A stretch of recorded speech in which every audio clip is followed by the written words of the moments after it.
ご覧のスポンサーの提供でお送りします。 Hey guys, Kakarot197 again. This time with a review of the Master Grade Astray Red Frame Kai from the Gundam Seed Astray manga series. And this kit was provided to me by my favorite online hobby store, Hobbylink Japan. Links to buy your own Gundam Samurai down below.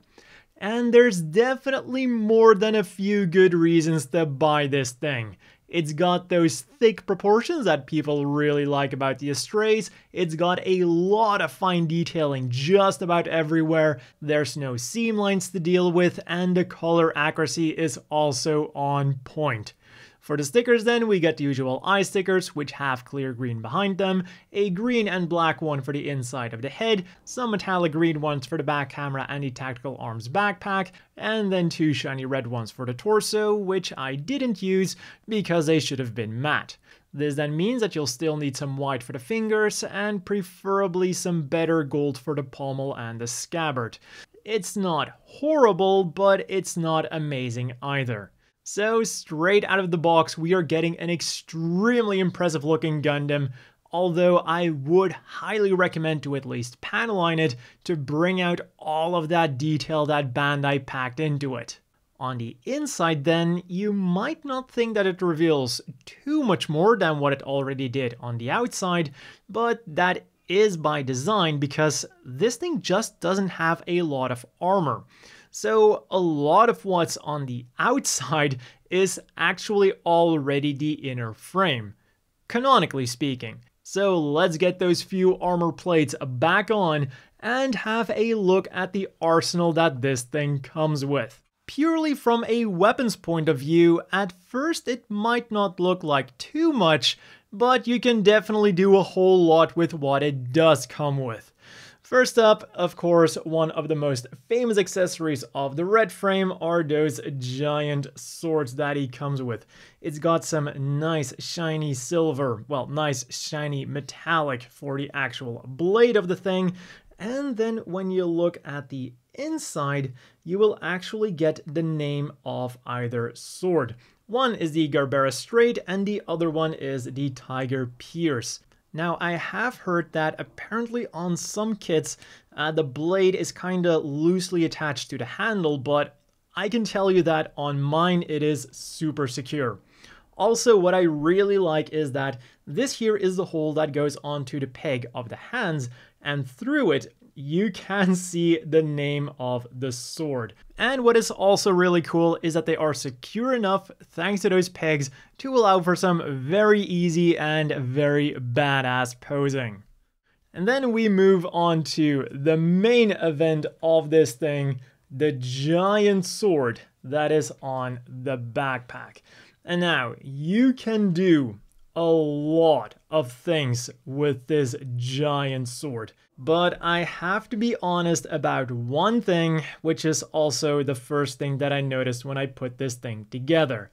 Now, this is slightly different from the tactical arms that is used by the blue frame, and the difference is this here. Now, I am not an expert on swords. You watching probably also aren't an expert on swords. But I think both of us will instantly know that having something sticking out on the side of your sword is not going to be very beneficial when you're trying to slash through something.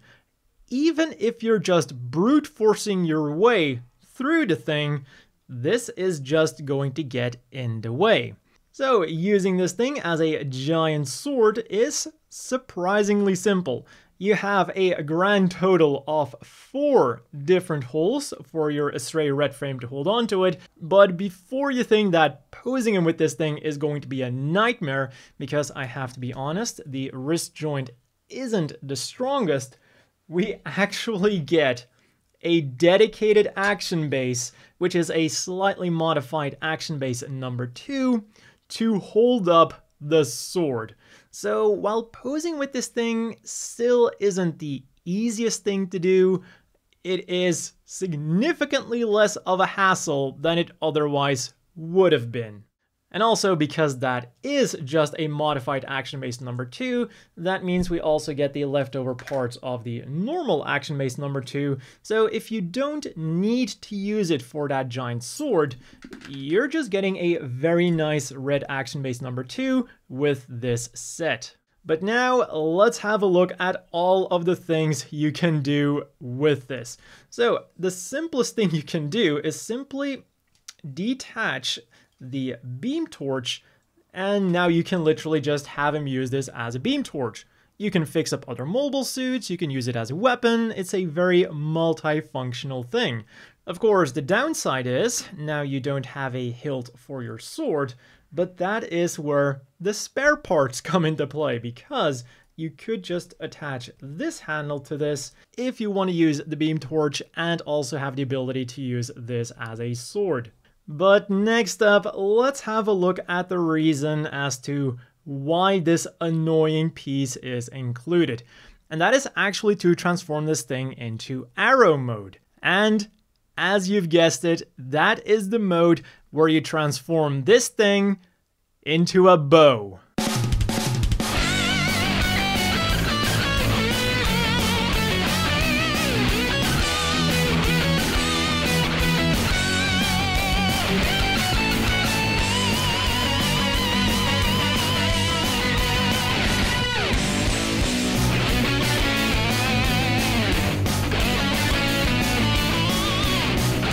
Now, while the transformation was admittedly very easy to pull off, this is definitely not a gimmick that I like. The name is the other way around, and from a practical point of view, it doesn't really seem all that well thought out either.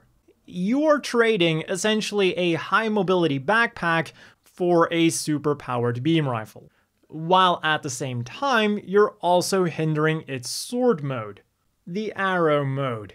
So it's definitely a good thing that it still comes with the Blue Frame's Gatling gun, which you can still attach. Alternatively, you could also transform it into that high mobility mode that I just talked about, which is also known as the Delta mode because, you know, it kinda resembles a Delta. And as you might have guessed, this does make the red frame quite back heavy.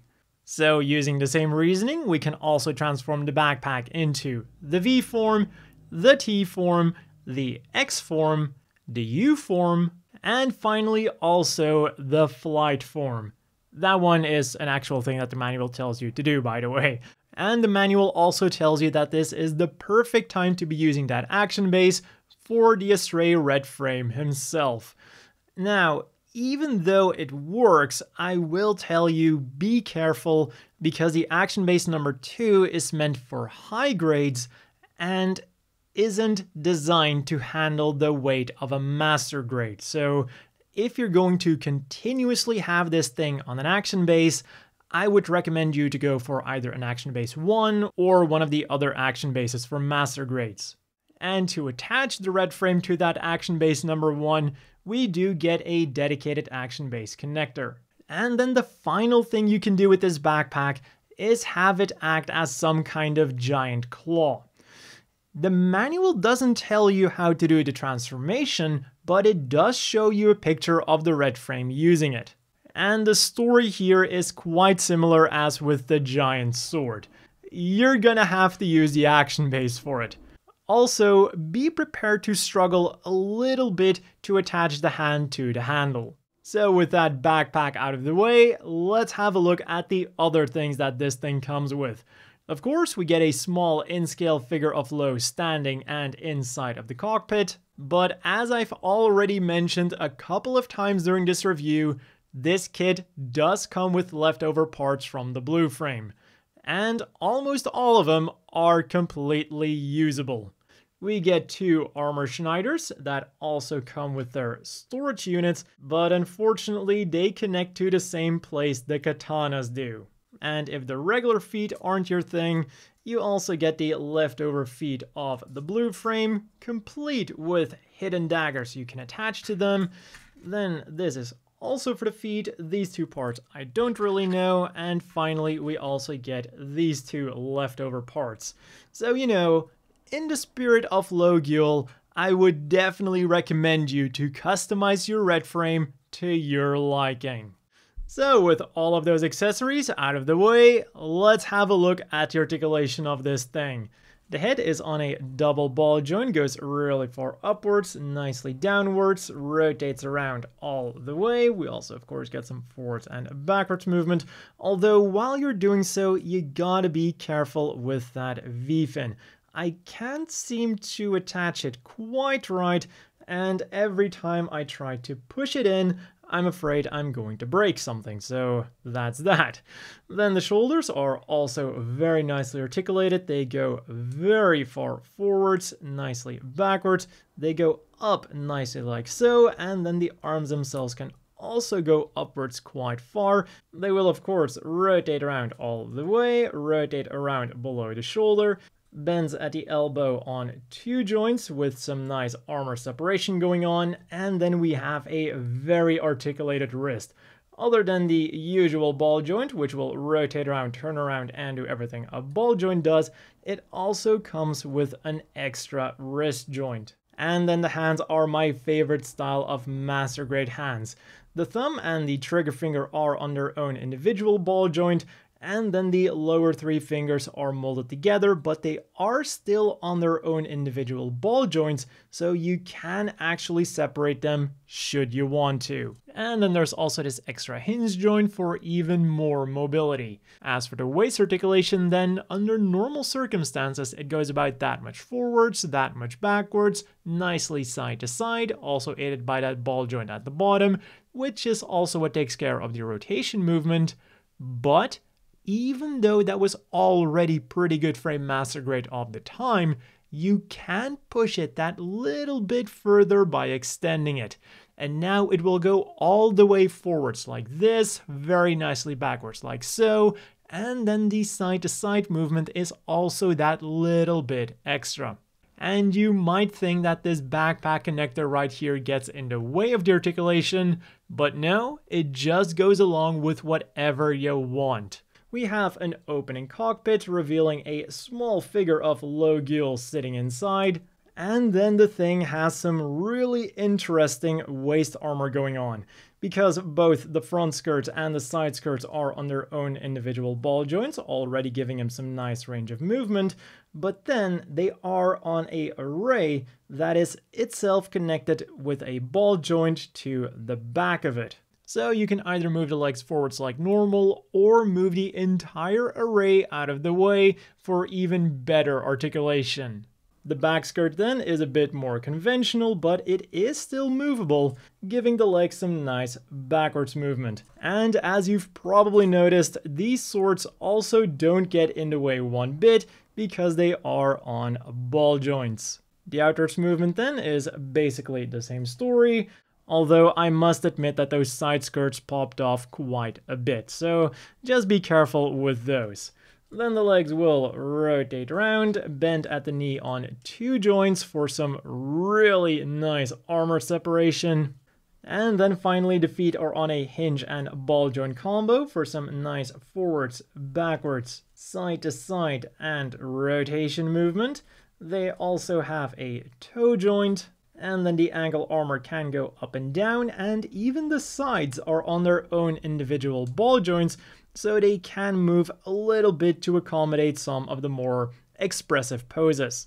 So all that needs to be said about the articulation is that this is a very well articulated thing that can take a wide variety of poses. So as always, the inevitable question is, do you want to buy this? And well, even though not everything is perfect about it, I would still say that it's one of those kits where the positives way outweigh the negatives.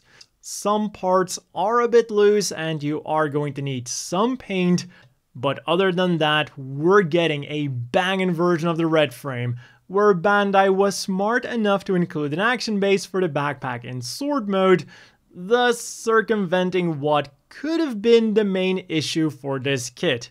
Combine that with a solid price of 5,000 yen, 45 US, an amazing look, a bunch of accessories, and also killer articulation, and you've got a total winner in my book. So then, for some size comparisons, here it is next to some of its quote-unquote brethren, the Strike Gundam and Aegis Gundam, and then finally, because I have to, here it is next to the standard-sized Gym Custom and the always bulky Zaku 3. And that has been all for this review of the Astray Red Frame. Again, if you want your own Samurai Gundam, links down below. As always, a big thank you to the Patreon supporters. I hope everyone watching has a great day, and I'll see you all next time.